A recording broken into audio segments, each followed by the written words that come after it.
I've driven that highway hundreds of times. But that night, my GPS took me somewhere I'd never been and showed me something I was never supposed to see. By the time my car stopped in front of that abandoned house, I understood why it brought me there. And I'll never be the same. My name is Jocelyn Merritt. I'm 34 years old, and I work as a veterinary technician outside Columbus, Ohio. I'm the kind of person who needs a logical explanation for everything. I don't believe in signs from the universe. I don't believe in fate, or at least I didn't. Not until October 17th of last year. That was the night my GPS stopped giving me directions and started giving me orders. That was the night I found out that some roads don't show up on any map. And that was the night I saved a woman's life, even though I have no idea how I knew where to find her. If you're new here, make sure to subscribe and drop a comment telling me where you're watching from. I love hearing from all of you. Now let me tell you exactly what happened. It started like any other Sunday night. I had spent the afternoon at my younger brother's apartment about 2 hours east of where I live. His name is Dante, and he's 28. We've always been close. When we were kids, I walked him to school every single day. I helped him with his homework. I scared off the bullies who picked on him in middle school. Our grandmother used to say I was born to be his protector, and honestly, she was right. Dante had been going through a rough patch. His marriage fell apart 6 months earlier, and even though he kept saying he was fine, I knew better. That's why I made the drive every couple of weeks, just to check on him, just to make sure he was eating real food and not just cereal for dinner. That particular Sunday, we ordered pizza and watched a football game. He seemed okay at first, laughing at the bad plays, complaining about the refs like normal. But then the game ended, and he got quiet. He started talking about his ex-wife, about all the things he wished he'd done differently, about how lonely his apartment felt at night. I stayed longer than I planned. I couldn't leave him like that. So we talked for another 2 hours.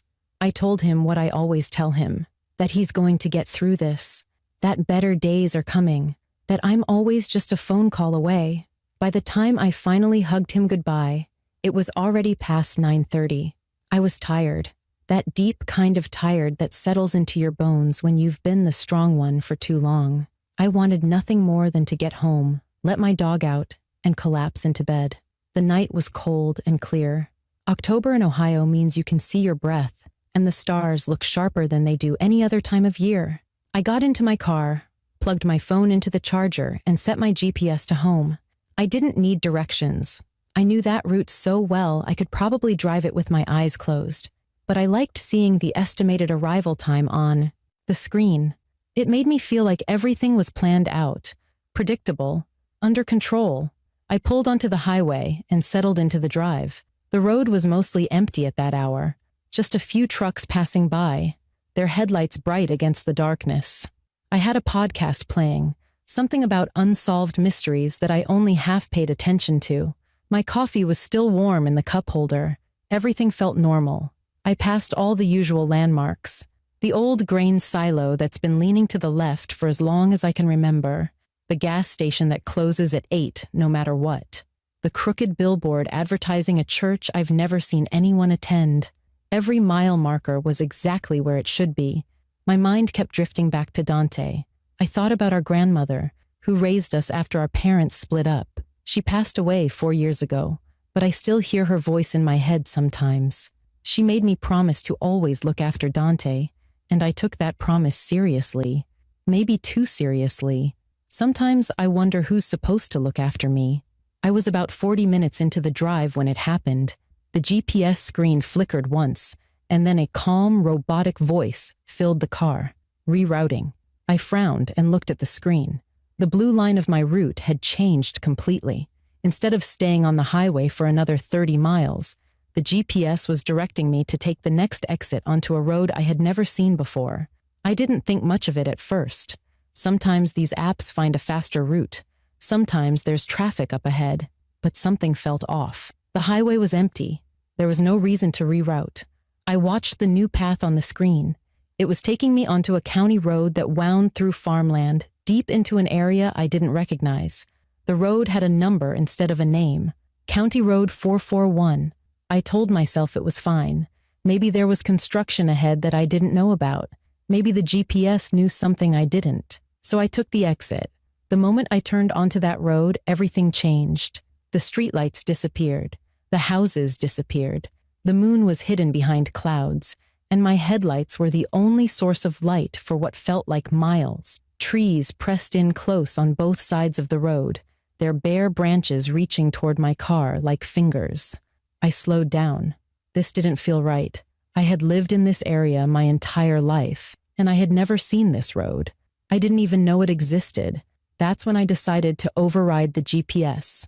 I tapped the screen and entered my home address again, expecting the map to recalculate and send me back to the highway.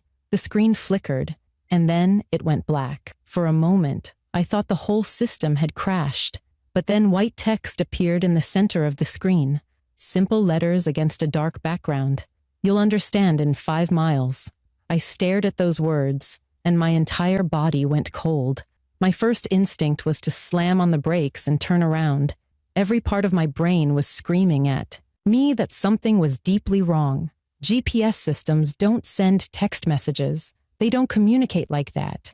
This wasn't a glitch or a software update. This was something else entirely. I pulled over to the side of the road and put the car in park. My hands were trembling as I reached for the GPS screen and pressed every button I could find. I tried to turn it off. I tried to restart it. I held down the power button for 10 seconds, then 20. Nothing worked. The screen stayed black with those 5 words glowing white in the center.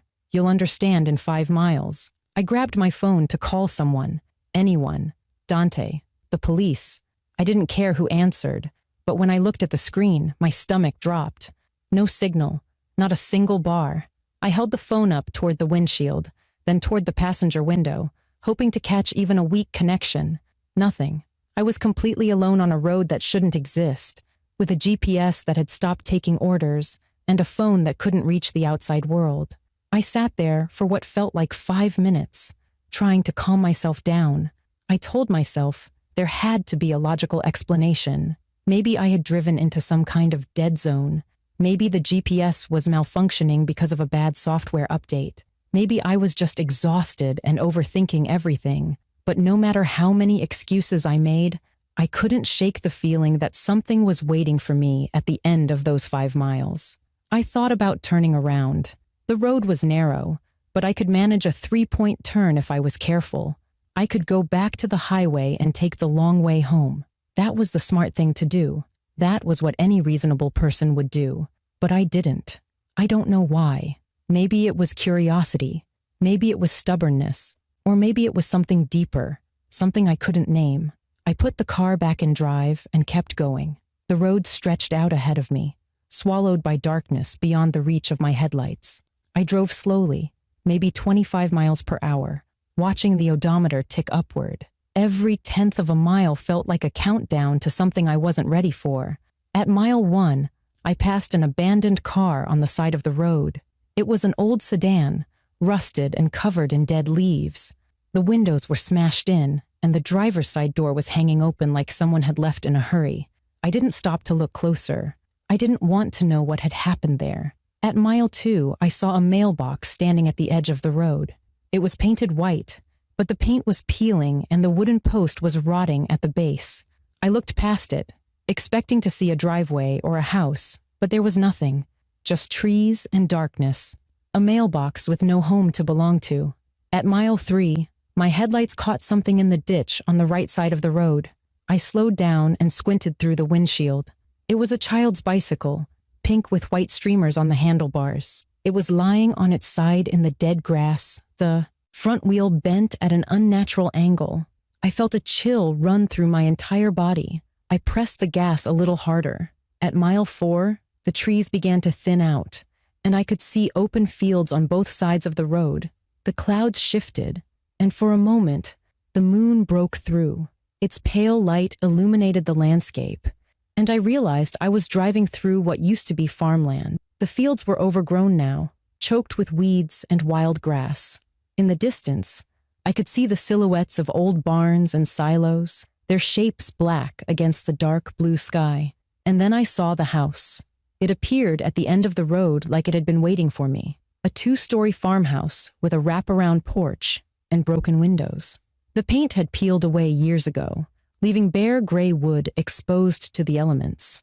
The front door was hanging open, swaying slightly in the wind. There were no lights inside, no signs of life, just a dark, empty building that looked like it hadn't been lived in for decades. My car began to slow down on its own. I hadn't touched the brake, but the speedometer was dropping. 20 miles per hour, 15, 10, 5. The engine didn't die. It was like something was gently easing off the gas pedal for me, guiding me to a stop right at the edge of the gravel driveway. I looked at the GPS screen. The message had changed. 2 new words now glowed against the black background. She's inside. I sat in my car staring at those 2 words until my eyes started to burn. She's inside. What did that mean? Who was inside? And how did my GPS know anything about it? None of this made sense. I was a veterinary technician from Ohio. I spent my days taking care of sick animals and my nights watching cooking shows with my dog. I wasn't the kind of person who ended up in situations like this. This was the kind of thing that happened in horror movies, not in real life. My hands were gripping the steering wheel so tightly that my knuckles had turned white. I forced myself to let go and take a deep breath. I looked at the house again, hoping it would seem less terrifying the second time. It didn't. The broken windows looked like empty eye sockets staring back at me. The open front door felt like an invitation I didn't want to accept. Every instinct I had was telling me to put the car in reverse and get out of there as fast as possible. But then I thought about those words again. She's inside. Not something. Not someone. She? A woman. A person who might be in trouble. A person who might need help. I thought about what my grandmother would say if she were sitting next to me. She was a woman of deep faith, and she believed that everything happened for a reason. She believed that God put people in certain places at certain times because they were meant to be there. I had never been sure if I believed that too, but sitting in that car, staring at that house, I started to wonder if maybe she was right. I thought about Dante. I thought about all the times I had shown up for him when he needed someone. I thought about the promise I made to our grandmother before she died. I told her I would always protect the people who needed protecting. I told her I would never turn my back on someone who was suffering. Was this a test of that promise? I reached over to the glove compartment and pulled out the flashlight I kept there for emergencies. The batteries were fresh. I had replaced them a few weeks ago after using it to look for my dog's toy under the couch. Then I got out of the car and walked around to the trunk. I opened it and grabbed the tire iron that sat next to the spare. It was heavy in my hand, solid and reassuring. If something was waiting for me in that house, at least I wouldn't be completely defenseless. The gravel crunched under my feet as I walked toward the porch. The sound was impossibly loud in the silence of that night. There were no crickets chirping, no wind rustling through the trees, no cars passing in the distance, just my footsteps and the pounding of my own heart. I climbed the porch steps slowly, testing each one before putting my full weight on it. The wood was soft and rotting in places, and I didn't want to fall through. The front door was still swaying gently, creaking on its rusted hinges. I pushed it open with the end of my flashlight and stepped inside. The smell hit me immediately. It was damp and musty, like a basement that hadn't been aired out in years. But there was something else underneath it, something chemical, something wrong. I covered my nose with my sleeve and kept moving. The inside of the house was exactly what I expected. Peeling wallpaper, broken furniture, trash scattered across the floor. It looked like no one had lived here in a very long time. I swept my flashlight across the room, looking for any sign of movement. There was nothing, just dust and shadows. I called out into the darkness. "Hello? Is anyone here?" My voice echoed through the empty rooms and faded into silence. I waited. Nothing. I called out again, louder this time. "If someone is here, I want to help you. I'm not going to hurt you." And then I heard it. A sound so faint I almost missed it. A whimper, soft and weak, coming from somewhere deeper in the house. It was the sound of someone in pain, someone who had given up hope of being found. I followed the sound down a narrow hallway, stepping over broken glass and fallen plaster. The whimpering grew louder as I approached a door at the end of the hall. It was a plain wooden door, painted white, but now chipped and dirty, and it had a padlock on the outside. Someone had locked this door from the outside. Someone had trapped a person in there and left them alone in this abandoned house. I didn't hesitate. I raised the tire iron and brought it down on the padlock as hard as I could. The metal clanged but didn't break. I hit it again and again. My arms were burning and my shoulders ached, but I didn't stop. On the fifth swing, the padlock finally snapped and fell to the floor. I pulled the door open and shined my flashlight down a narrow staircase leading into the basement. The whimpering had stopped. Everything was silent. I gripped the tire iron tighter and started walking down the stairs, not knowing what I was about to find, but knowing I couldn't turn back now. The stairs creaked with every step I took. The air grew colder as I descended, and the smell became stronger. It was a mix of mold, sweat, and something metallic that I didn't want to think about. My flashlight cut through the darkness, revealing concrete walls stained with moisture and a dirt floor covered in debris. This basement hadn't been used for storage or laundry. This was a place where someone had been kept against their will. When I reached the bottom of the stairs, I swept the flashlight across the room. There were old wooden shelves against one wall, empty except for a few rusted cans. A broken chair sat in the corner, its legs snapped off, and then the beam of light landed on something that made my heart stop. A woman was huddled in the far corner of the basement. She was young, maybe early 20s, with dark hair that was matted and tangled. Her clothes were torn and filthy. Her wrists were raw and bleeding, the skin rubbed away from what looked like rope burns. She was curled into a ball with her arms wrapped around her knees, and she was shaking so violently I could see it from across the room. I lowered the flashlight slightly so it wouldn't blind her and spoke as softly as I could. "Hey, it's okay. I'm not going to hurt you. I'm here to help." She didn't respond. She didn't even look up. I took a slow step toward her, then another. I kept talking the whole time, keeping my voice calm and steady even though my insides were screaming. "My name is Jocelyn. I don't know how I found this place, but I'm going to get you out of here. Can you tell me your name?" For a long moment, there was nothing, and then she lifted her head just enough for me to see her face. Her eyes were hollow and sunken, ringed with dark circles. Her lips were cracked and dry. She looked like she hadn't eaten or slept in days. When she spoke, her voice was barely a whisper. "Renata. My name is Renata." I knelt down beside her and fought the urge to cry. Up close, I could see how bad her condition really was. She was emaciated, her cheekbones sharp against her skin. There were bruises on her arms and a cut on her forehead that had scabbed over. Whoever had done this to her had not shown any mercy. I reached out and gently touched her shoulder. "Renata, I need you to try to stand up. Can you do that for me? We have to get out of here." She shook her head weakly. "He said no one would ever find me. He said I was going to die here." I felt a wave of anger rise up in my chest. I didn't know who had taken this woman or what he had done to her, but I knew one thing for certain. He was wrong. I found you, and you're not going to die. Not tonight. Not like this. I put my arm around her and helped her to her feet. She was so light it scared me. I could feel her bones through her thin shirt. She leaned against me heavily, unable to support her own weight. We moved toward the stairs together, one slow step at a time. Getting up the stairs was the hardest part. Renata could barely lift her legs, and I had to practically carry her. The tire iron was still in my other hand, and I refused to let go of it. I didn't know if we were alone in this house, and I wasn't taking any chances. When we finally reached the top of the stairs, I heard a sound that turned my blood to ice.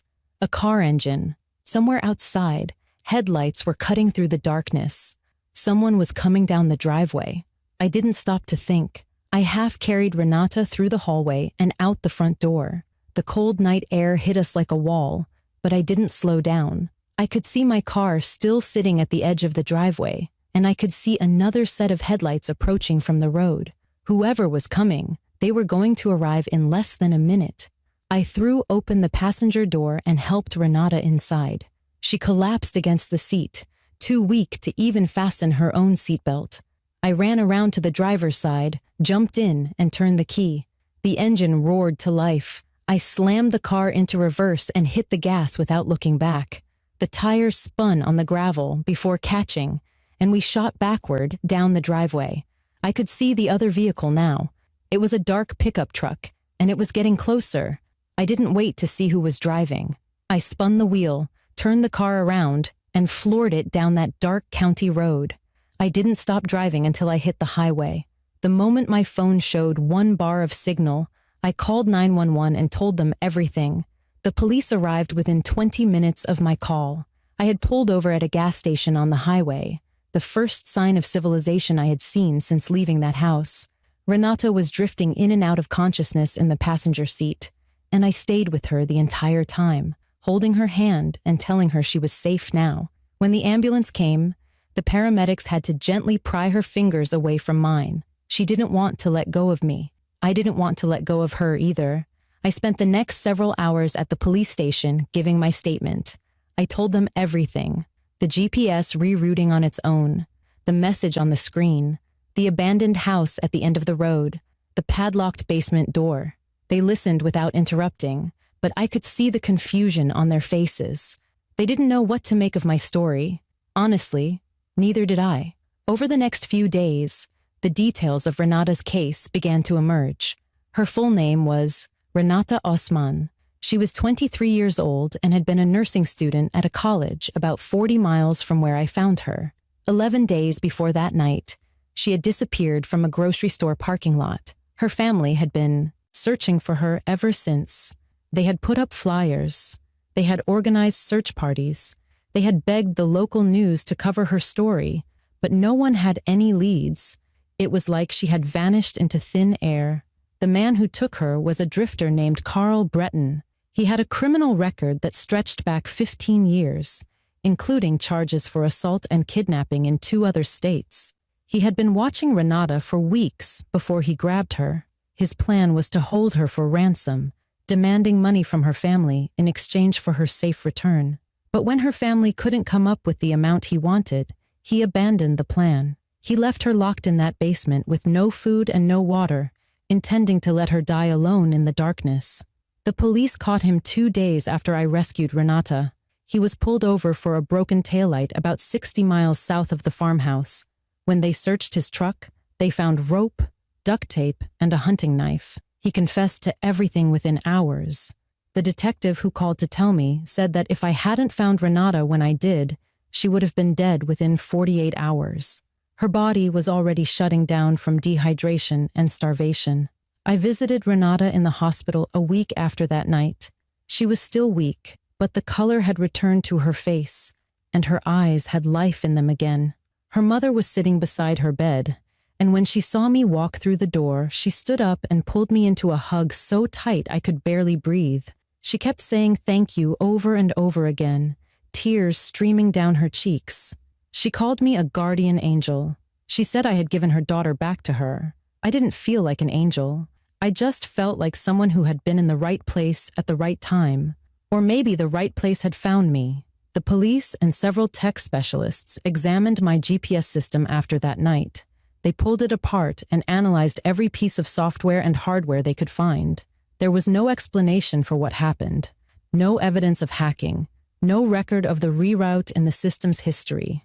As far as the technology was concerned, that detour never happened. The road I drove down, County Road 441, did exist on old county maps, but it had been officially closed for 15 years. There were barriers at both ends that should have prevented anyone from entering. I never saw any barriers that night. I think about that night all the time. I think about my grandmother and the promises I made to her. I think about all the times I wished someone would look out for me the way I look out for everyone else. Maybe something did. Maybe the universe, or fate, or something I can't explain knew that I was the kind of person who wouldn't drive away. Maybe it knew I would break down that door and carry a stranger up those stairs. I still don't know why my GPS chose me that night. I don't know how it knew Renata was there, or why it decided I was the one who needed to find her. But I do know this. Some roads aren't about where you're going. They're about who you're meant to find. And if I had to drive down that dark road 100 more times, I would do it without hesitation. Because Renata is alive. She's finishing her nursing degree now. She's going to spend her life helping people, saving people, the same way I saved her. The GPS in my car has worked perfectly ever since that night. It takes me exactly where I ask it to go. No detours, no strange messages, no unexplained reroutes. But sometimes, late at night, when I'm driving alone on an empty highway, I catch myself glancing at the screen. Part of me is afraid of what I might see, but another part of me, a bigger part, is waiting to see if it has somewhere else I need to be, someone else I need to find. If this story moved you, make sure to subscribe to my channel and leave a comment telling me what you would have done if your GPS sent you down that dark road. I read every single comment, and I love hearing your thoughts.